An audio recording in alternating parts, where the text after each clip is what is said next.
kind of personal, so bear with me. I gotta make sure that we're live because I'm not wasting breath. Bear with me. Okay.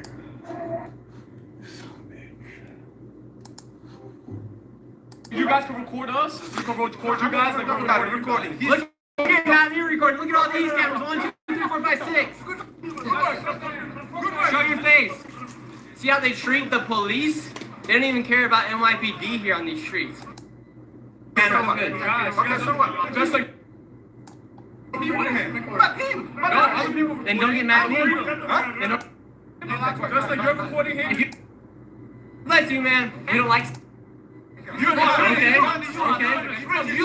You from You're racist. How am I racist? You're racist. Why you got racist, bro? How am I racist? Alright, that's enough of that crap. Okay. Over to the New York site for getting an application. Oh, let's put this on the works. Alright. So, this is the application fee. $200, $150, $150, $250. So you need this permit, and I'm gonna go because I had one long ago, and I do mean long ago. I had one when I was just a little lad. I was 8 years old, and I went to the IRS, to the blue building. That's what I called it. Went in there and said, I want to start a business. I want a license. And I bought it. $20. 25 bucks. And I still have it. It's in my wallet right now. Think I'm lying? I'm gonna grab it. Right here in a lie. And I have it in my window.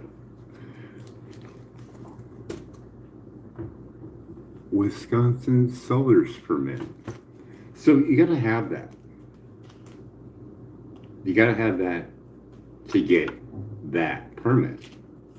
And without that, you can't get the permit. No matter how hard you try, you don't have the Wisconsin seller's permit or the state that you're in, you can't get it. So you're filming, you're saying, hey, you got your stuff, you guys are selling, and that officer is not arresting you. Why is that? Go see the film, it's over on his channel. Why is that? Because they got a license. Legally allowed to do.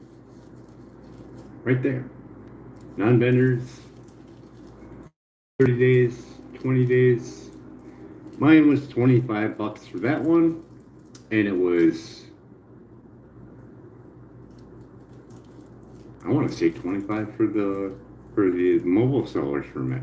Well, anyways, when I did have it, I got harassed 7 days in a row. Police, I even made a binder. I made a binder with all my permits in it. And I said, here you go. I want you to go way over there, away from my cart, and go read it and tell all your officers. Every single one of them. Never did that. Giant size Walmart shopping cart with big giant blown up wheels on it. It looked like a monster truck on wheels. And you're not gonna tell that to the other officers. And then I got a health code violation from the city clerk. I had to go down there and waste an hour of my time and explain to her that you are not the health department, which I already did my due diligence. And we already talked about selling coffee and hot apple cider, hot cocoa being a non-food item. They didn't need to have forcing system and all this other crap.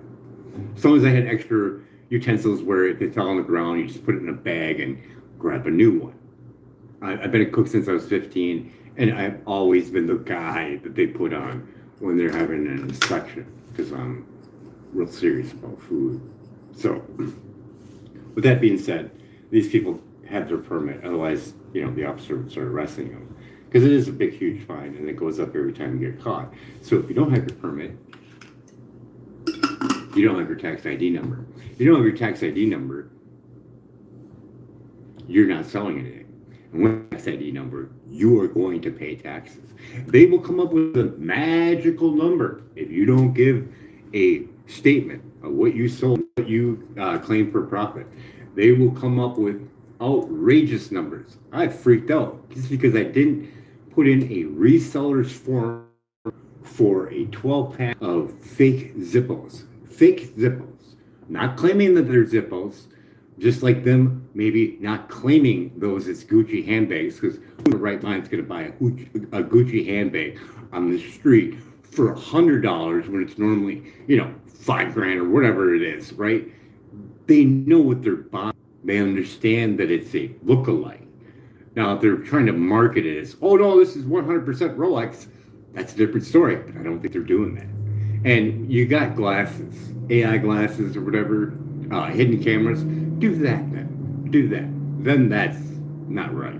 But them selling on the street, perfectly fine if they got a license, because you gotta have that seller's permit from the state. You need that, otherwise they won't give you this one. So you ain't selling anything. And you need that seller's permit if you want to buy wholesale from a place that's making said product. Otherwise, you can't buy it. There's a minimum order, and you need to have a seller's permit, a tax ID number. Otherwise, they're going to say, nope, sorry, we don't sell to the general public. You got to have a tax ID number.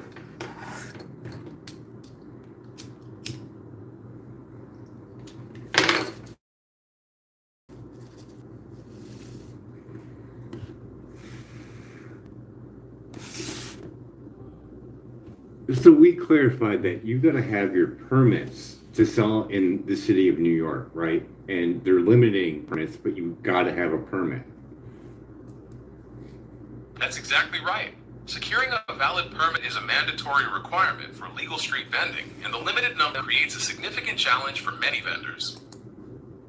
So the officer in the video not arresting the people in Nick's video is basically stating that that officer probably knows that they have their permit and they're not breaking the law, correct? That's the most logical conclusion.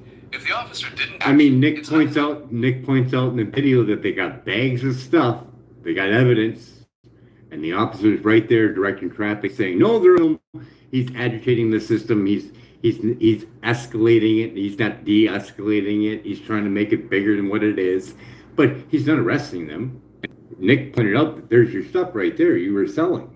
So if they were doing something illegal, like the video says, scamming, where are you scamming? You're not spending their money because you got out the seller's permit to legally get the permit to sell on that street.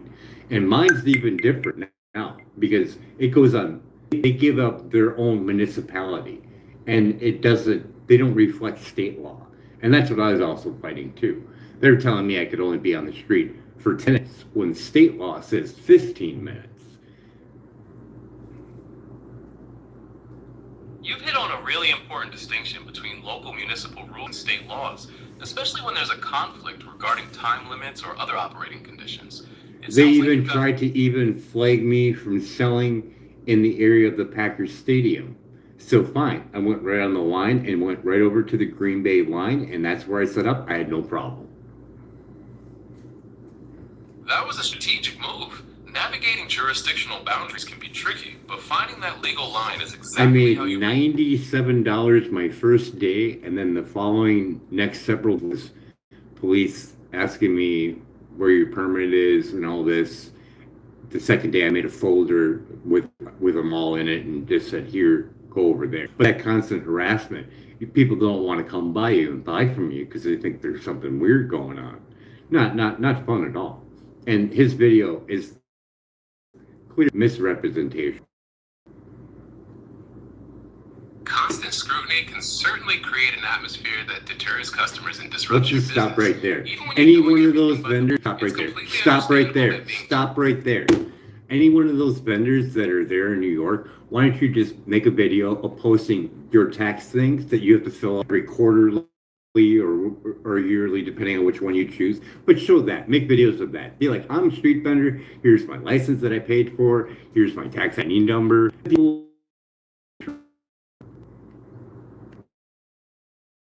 Definitely cut through the noise and show that vendors are running a legitimate